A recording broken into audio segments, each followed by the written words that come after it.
If you've been wondering what's really happening in Marin County single-family homes, buckle up. July's numbers aren't just data points, they're flashing neon signs that this market is shifting. And yes, I've got the receipts. So let's get to it. I'm Karrie Hill, lawyer turned realtor, caffeine-dependent statistician, and your best shot at surviving a Marin home sale without needing a prescription for Xanax. My info's in the link below if you want a free consult or my monthly newsletter, the intel you won't see anywhere else. And if you're watching real estate stats roll out and you're thinking, I'm waiting until things swing more in my favor. Well, in about 2 weeks, I'll be doing a video that breaks down the exact steps a market goes through from a seller's market to a buyer's market. And let's just say, we've already checked off many of those steps here in Marin. So you're going to want to catch that video, whether you're a buyer or a seller. Okay, back to July Marin County stats.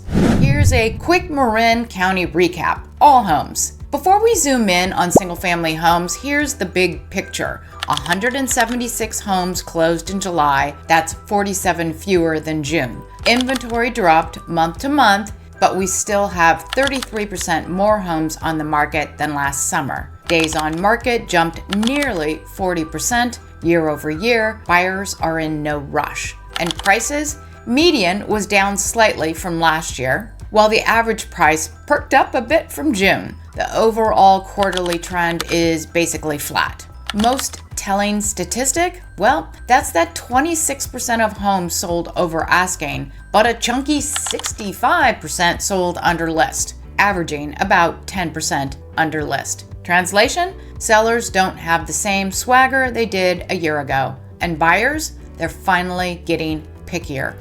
Marin single-family homes July snapshot. Now let's zero in on the single-family homes, since that's where most of you have your eye. And hey, these videos run on caffeine and pure stubbornness. Liking, commenting, and subscribing tells the algorithm I'm not just yelling into the void and helps keep this channel alive. So please subscribe. Thanks for backing my little chaos. Okay, on to the charts for single-family home sales in Marin County. Okay, here we have the inventory. Light green bars are really what we're looking at. You can see that it's been stepping down over time, but the big thing about this is that these for sale inventory homes are up 40.2% from compared to this time last year. That's a big deal. And then also we have, yes, the amount of sold homes has also decreased, and that was down 18.1% month over month. Pretty standard stuff going into the summer, but also down, there it is, 14.9% this time last year. So things have really slowed down. Buyers have gotten much pickier.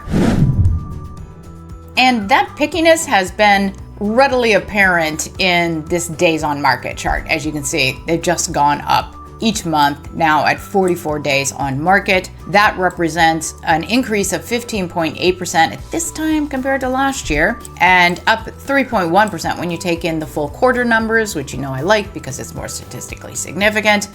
Another point here, though, is this decrease that we see up here having to do with the sale price over the original list price. And that's really taking in the fact that houses are selling under list price. You remember in the video I did last week, 65% of homes in July, which includes condos and single family homes, sold below list price. But here they are, it's been tracking down to 95 now. So that's quite a decrease.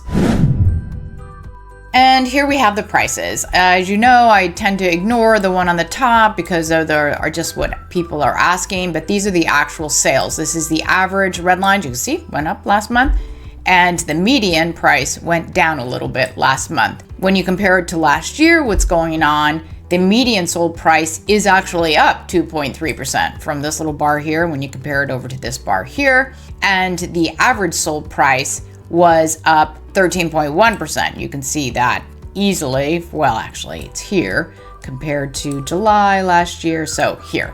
So both those numbers are up. When you smooth them out a bit, because, not being statistically significant. The prices over a quarter is the median prices were up 1.4% and the average price is down 0.4%. But you know what? Compare this to last month because all those numbers were significantly down. So it's not really unusual that we could see some kind of, adjustment to the fact that they were down a lot last month. Not surprising at all. And here is price per square foot. As you can see, that went up from June to July, which represented an increase of 1.6%. When you compare it to last year, it's actually up 8%. And when you smooth it all out with the quarterly numbers to bring in more numbers, it's down 0.6%. Next week, we're diving into condos and townhouses in Marin County. Those stats almost always look way different than single-family homes. So if you want the full picture, make sure you catch that one. And if you're looking for more information about living in Marin County or curious about specific information for buyers or sellers, there should be some helpful video recommendations popping up right now. Thank you for watching and have a great day.